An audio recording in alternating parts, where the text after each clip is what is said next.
Hello and welcome to my top 10 PC games of 2011. Now 2011 was a fantastic year for gaming and it had great innovations, there's no doubt about it.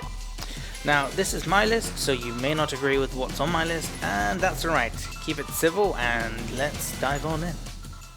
Number 10, Bit.Trip.Runner. Now I know what you're saying, this was released in 2010. While you're correct, the PC version did in fact come out in early 2011. Now, what I enjoy most about this game is the pure simplicity of it all. You start running on a track, so to speak, with your goal of finishing whilst not getting hit. You have to jump, duck, dodge, and kick your way past all obstacles to victory. While the gameplay in itself is enjoyable, what I really find most appealing about this game is the music. You've been listening to it in the background and oh my god, is it amazing! It really does engross me into the game. It makes me want to play level after level for the sweet ear orgy I know I receive along my journey. And for that reason, it gets my number 10. Number 9, Trackmania Canyon. Wow, okay, so Trackmania is a time trial precision arcade racer, where the emphasis is more on honing your skills. Sure, you could do ridiculous jump stunts and other over-the-top challenges, but for me the appeal is with the racetracks. You can always do better, you can always shave off that 0.1 of a second, and it's always bringing me back. And let's not forget the kick-ass multiplayer. Over 100 racers gunning for pole position. Yes please. There's not really much anything else to say. It's got tight controls, it's fantastic fun, there's huge replayability, and the online is freaking awesome, and that's why it gets my number 9. Number 8, Dragon Age 2. Boy oh boy, did this game get some bad reviews from press and fans alike. The biggest problem people had with the game was the lack of the world. You know, which I can sort of agree with. The play area you have isn't all that large, and you can only quick travel to areas. You can't just wander around the world and come to discover areas like in Skyrim, for example. But despite the lack of a huge world, I certainly did feel that there was a whole bunch to do. I spent 12 hours on the main story and another 12 hours on the side quests. What really made me go, oh shit, this is epic, was the endgame. I absolutely adore in-game choices. Sure, there are the normal I'll help you or I won't help you choices, but I really did feel that Dragon Age made a huge effort with player choice. When the endgame happened, the options that I picked throughout the entire game were popping up all over the place. There was a huge bloodbath, betrayals, and genuine shock and awe. It's a well-made RPG with great in-depth character and moral choices, and for that reason it gets my number 8. Number 7, Deus Ex Human Revolution. Now, I was never familiar with the Deus Ex franchise. I mean, sure, I heard great things about the first, but I never really looked too much into it, so I was quite skeptical going into Human Revolution as I never played the original. Thankfully, however, it turned out to be one of the most enjoyable FPS RPGs I have played to date. The story, which was about revolution, came across great. I was highly engrossed, not just into the world story, but also Adam Jensen's personal story. It really did make for a roller coaster ride that was enjoyable from start to finish. However, I do have to knock their replayability. Once completed, there's not much else you can do. Sure, you can tackle quests in a different way by going through events instead of moving a box, but that doesn't really make the game any more exciting. I should also point out that you can't keep your augments when starting a new game. Why? Silly mistake. However, the game mechanics are solid. You have the power to evolve Jensen as you saw fit, and it really did make you feel for the world and for him, and that's why it gets my number 7.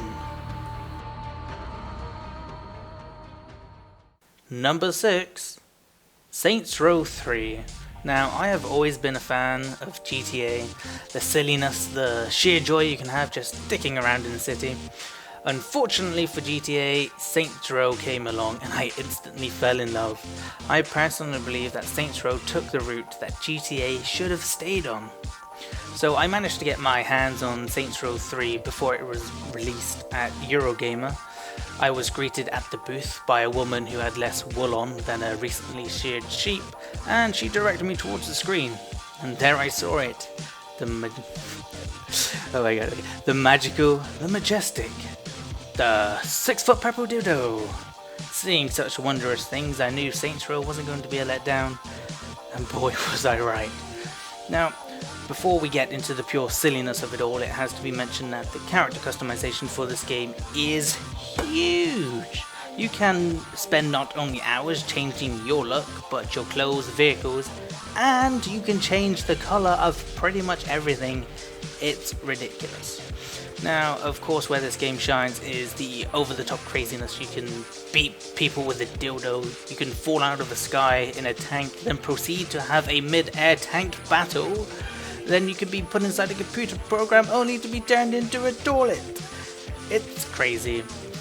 It's insane. So let's also not forget the co-op with a friend. This game is a huge blast, and I have to say it's the most fun I've had with a co-op game, and that's saying something.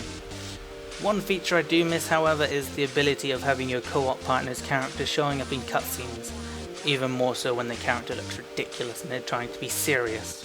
It's a feature that is missed. With all that said, I had a huge blast digging around, even more fun in co-op, and for that reason it gets my number 6. Number 5, Portal 2. When game developers are looking to create a sequel, they should look no further than Portal 2. It's truly a sequel done right. Valve have a fantastic way of creating games where the player doesn't speak, yet you still become engrossed into the world. The welcome addition of Wheatley and the expanded relationship between Chell and GLaDOS is nothing short of amazing. Another brilliant addition to this game was, of course, co-op. Playing mind-bending puzzles with a friend whilst GLaDOS is truly a fun time. I highly recommend this game if you don't already have it, and it gets my spot at number 5.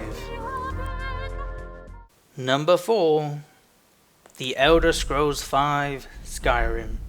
So I came late into the Elder Scrolls franchise, picking it up at Oblivion.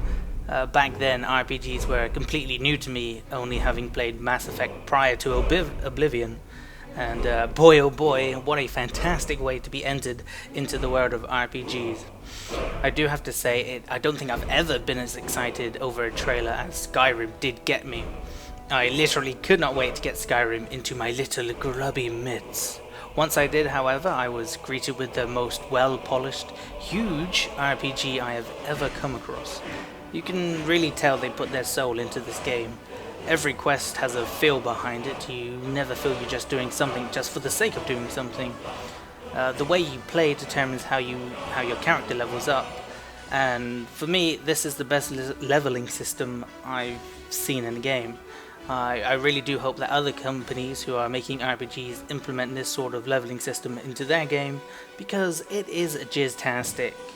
There's no better leveling system than creating your own character instead of picking from certain set pieces.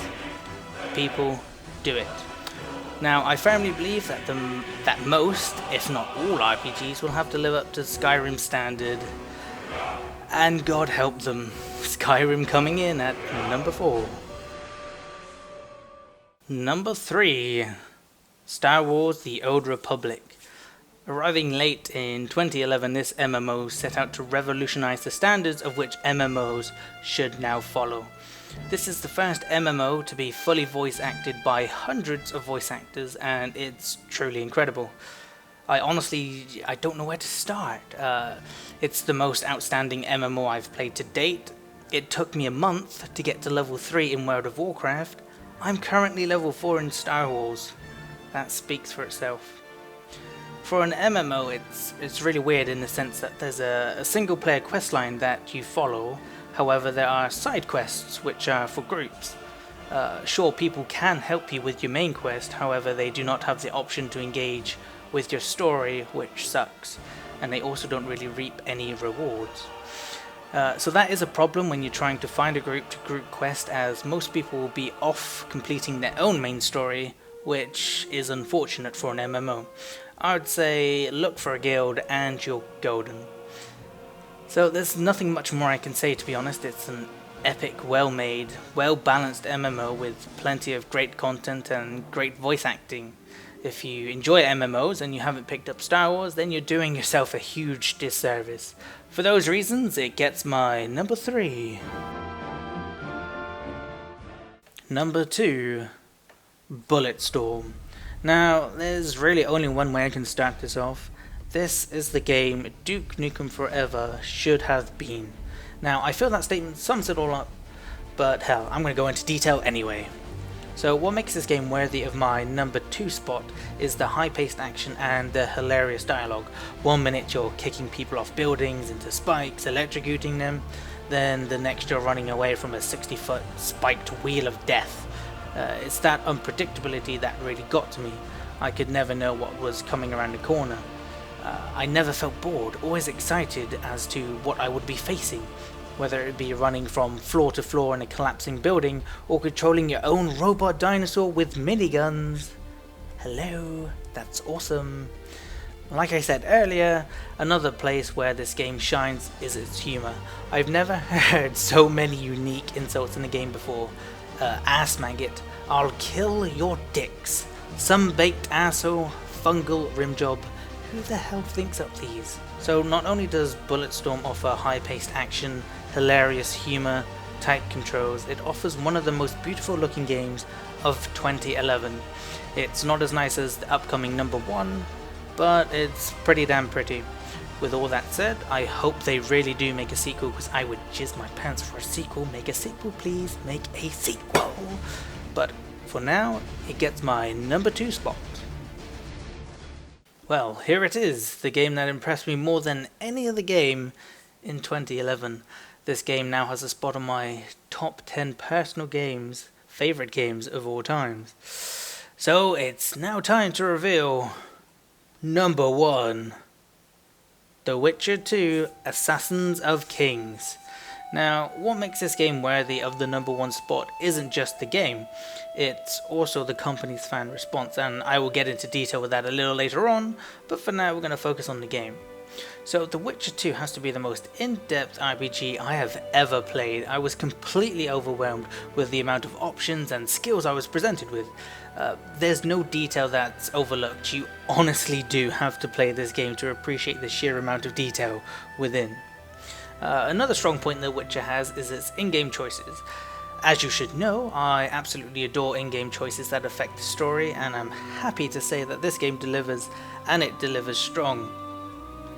Another strong point this game has is the voice acting, with the in-game choices, the immersive voice acting, and the gorgeous graphics. You really do feel like you're drawn into the world. I'd also like to point out that this is the one true game I've felt that's rated adult only, that actually treats you like an adult.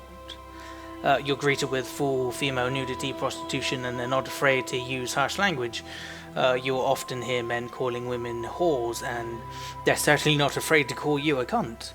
And it makes sense, because that's what the time set is in The Witcher 2. That's what happened in those times, and it does a great job of immersing yourself into that world, and I give them huge props for not shying away, for not censoring themselves, for making a true adult rated game really feel like an adult game. Now, like I said when I was talking with Bulletstorm, The Witcher 2 is the most graphically gorgeous game around. It easily triumphs Crysis 2. I was completely blown away on how fantastic it looks. I even upgraded my computer when the thing came out, just so I could experience it in all its glory. Okay, now we're going to move on to the secondary part of why this game made the number 1. Not only does The Witcher 2 stand up on its own, as an enjoyable game, and it would be my number 1 even without the company's response, but it just topped it up. But the developers outdid themselves. Now, there was an issue with the DRM with the game, where some users couldn't play because it was causing lag issues. So what did CD Projekt do? The people who made it, what did they do? They patched it out. They got rid of all their DRM.